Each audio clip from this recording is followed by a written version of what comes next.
வலிங்கிறது எல்லாருக்குமே இருக்கு. ஸ்கூல் படிக்கிற பசங்கள்ல இருந்து வேலைக்கு போறவங்கல இருந்து வயசானவங்க வரைக்கும் எல்லாருக்குமே இருக்கு. இந்த வீடியோல நம்ம கழுத்து வலி எதனாலலாம் வருது, உங்களுக்கு இருக்கிற கழுத்து வலி எந்த மாதிரியான வலி, தலைக்கு பின்னாடி வலிக்குதா, தலைவலி இருக்கா, ஷோல்டர்ல வலிக்குதா, இல்ல கைக்கு பரவுதா, இது மாதிரி எந்த மாதிரி வலி உங்களுக்கு இருக்கு, என்ன மாதிரியான ரிலாக்ஸேஷன் எக்ஸசைசஸ் நீங்க பண்ணலாம், இது எல்லாத்த பத்தியுமே இந்த வீடியோல டீடைல்டா பார்க்கலாம். It's me Harini RS, physiotherapist.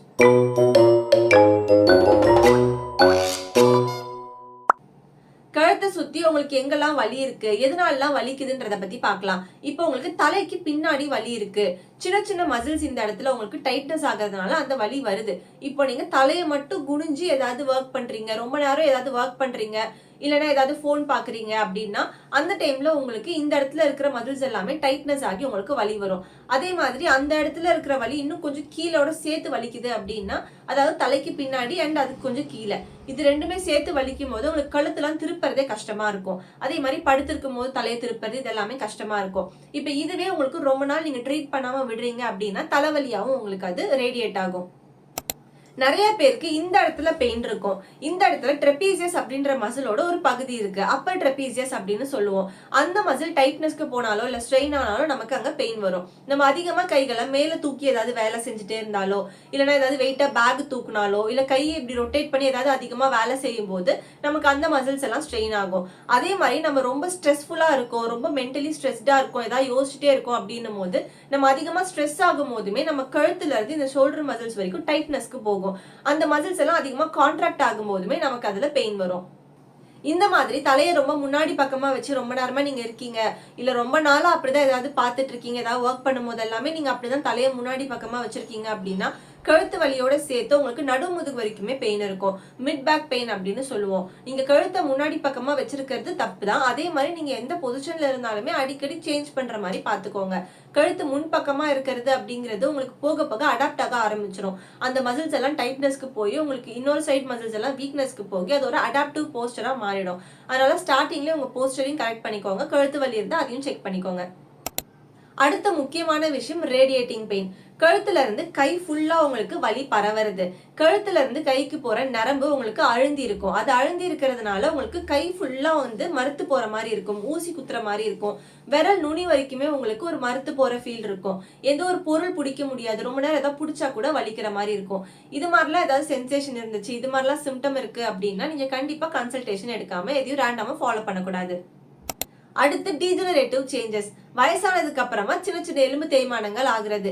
இப்ப எலும்பு தேய்மானம்ங்கிறது நல்லா 60 வயசு ஆனதுக்கு அப்புறமா ஜென்ரலா எல்லாருக்கும் ஆவரேஜா வராது. பட் எல்லாருக்குமே தேய்மானம் இருக்கு, எல்லாருக்குமே வலிக்கணும்னு அவசியம் இல்லை. பட் வலி இருக்கு அப்படின்னா அது கொஞ்சம் ஸ்டிஃப்னஸோட சேர்த்து இருக்கும், ஒரு இறுக்கத்தன்மையோட சேர்த்து உங்களுக்கு வலியும் இருக்கும். அடுத்து என்ன பார்க்க போறோம் அப்படின்னா, நீங்க என்ன மாதிரி வேலைகள் பண்றீங்க, எந்த பொசிஷன்ல பண்றீங்க, உங்களுக்கு என்ன மாதிரி நெக் பெயின் வருது, அதெல்லாம் எப்படி ப்ரிவென்ட் பண்ணலான்றதெல்லாம் பார்க்கலாம். இப்ப நீங்க உட்காந்துதான் ஒர்க் பண்றீங்க, ஒரே இடத்துல உட்கார்ந்தா நீங்க ஒர்க் பண்ணணும் அப்படின்னா இப்ப நீங்க கழுத்து ரொம்ப முன்னாடி வச்சு ஒர்க் பண்றது, நம்ம முன்னாடி பார்த்த மாதிரி கழுத்து ரொம்ப முன்னாடி வச்சு ஒர்க் பண்றது, ஒரு குனிஞ்சிட்டு ரொம்ப நேரம் ஒர்க் பண்றது, இதெல்லாம் பண்ணும்போது உங்களுக்கு நெக் பின்னாடி ஸ்ட்ரெயின் கண்டிப்பா ஆகும். அதே மாதிரி நீங்க ஸ்டிஃபா இருக்கேன், நான் ரொம்ப ஸ்ட்ரெயிட்டா இருக்கேன், அதனால ரொம்ப நேரம் ஒர்க் பண்ணலாம் அப்படின்னா அதுவும் தப்பு தான். நீங்க கரெக்டான போஸ்டர்ல இருந்தாலுமே நீங்க ரொம்ப நேரம் ஒரு போஸ்டரை அடாப்ட் பண்ணக்கூடாது. பிகாஸ் உங்களுக்கு இதுதான் கரெக்டான போஸ்டர்னே ஒன்று கிடையாது. நீங்க ஒரு விஷயத்த கான்சென்ட்ரேட் பண்ணி ரொம்ப ஸ்ட்ரெஸ்ஃபுல்லா பண்றீங்கன்னும் போது உங்களுக்கு ஸ்ட்ரெஸ்ஸோட சேர்த்து உங்களுக்கு போஸ்டரும் ரெண்டும் சேர்த்து ஒரு பெயின் கொடுக்கும். இப்ப நீங்க தலையை அசைக்காம ஒரே போஸ்டர்ல வைக்கிறீங்க, உங்களுக்கு இவ்வளவு மணி நேரத்துக்குள்ள இந்த வாக்கு முடிக்கணும்னு சொல்லும் போது நீங்க ஒரு பாயிண்டா ஸ்ட்ரெஸ்ஃபுல்லா பாப்பீங்க. ஸோ அந்த ஸ்ட்ரெஸ்ஸும் உங்களுக்கு ஆட் ஆன் ஆகி உங்களுக்கு பெயின் ரொம்ப சிவியரா இருக்கும். அதனால முடிஞ்ச அளவுக்கு நீங்க உங்களால எந்திரிச்சு போயெல்லாம் ரிலாக்ஸ் பண்ண முடியாது அப்படின்னாலுமே ஒரு இடத்துல உட்கார்ந்தாலுமே உங்களோட நெக்கா இருக்கட்டும், ஷோல்டர்ஸா இருக்கட்டும், மொபிலைஸ் பண்றது, கொஞ்சம் ரிலாக்ஸ் பண்றது, வாக் நடுவில் பிரேக்ஸ் எடுத்துக்கிறது, இந்த மாதிரி சின்ன சின்ன விஷயத்த ஃபாலோ பண்ணுங்க. இப்போ நம்ம பார்த்த மாதிரி லேப்டாப் ஒர்க்கர்ஸ்க்கு மட்டும்தான் ஸ்ட்ரெயின் ஆகும்னு கிடையாது. ஹெவியா ஸ்கூல் பேக் மாட்டுறது, ஒரு சைடா பேக் மாட்டுறது, இல்ல ரொம்ப லோவா மாட்டுறது, இதெல்லாமே ஸ்ட்ரெயின் ஆகும். அதே மாதிரி வீட்டு வேலைகள் செய்யும் போதுமே நம்ம ஒரு பக்கமா கழுத்தை வச்சுட்டு ரொம்ப ஸ்ட்ரெயின் பண்ணி பண்றோம், இல்லைன்னா ஏதாவது சமைக்கும் போது வெஜிடபிள்ஸ் கட் பண்ணும் போதெல்லாம் நம்ம ரொம்ப ஸ்ட்ரெயின் பண்ணி பண்ணும் போது ரொம்ப கான்சென்ட்ரேட்டடா கழுத்தை அசைக்காம பண்ணும் போதுமே நமக்கு ஸ்ட்ரெயின் ஆகும். கடைசியா ரொம்ப முக்கியமா ஃபீடிங் மதர்ஸுக்கு நெக் பெயின், ஷோல்டர் பெயின்லாம் வர்றது ரொம்ப ரொம்ப காமனா இருக்கு. ரொம்ப ஸ்லவுச்டா பேக் சப்போர்ட் இல்லாம உட்காரதுனால இந்த மாதிரி பெயின்லாம் வருது. நம்ம நிறைய ரீசன்ஸ் பார்த்துட்டோம். இப்போ என்னென்ன மாதிரி பெயின்லாம் வருது, என்னென்ன போஸ்டர்ஸ்ல வருது அப்படின்ட்டு இப்போ நம்ம பேசிக்கா சின்ன சின்ன எக்ஸசைஸ் என்னெல்லாம் ஃபாலோ பண்ணலாம் அப்படிங்கிறத பார்க்கலாம்.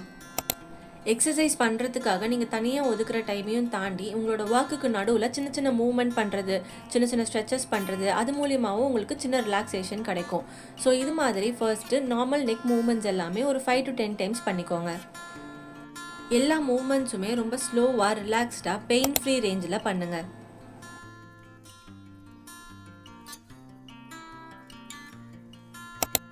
இந்த மாதிரி கை வச்சுட்டு ஸ்லோவாக ரிலாக்ஸ்டாக ஷோல்டரில் ரொட்டேஷன் பண்ணுங்கள். கிளாக் வைஸ் ஒரு 10 டைம்ஸ் பண்ணுங்கள், ஆன்டி கிளாக் வைஸ் ஒரு 10 டைம்ஸ் பண்ணுங்கள்.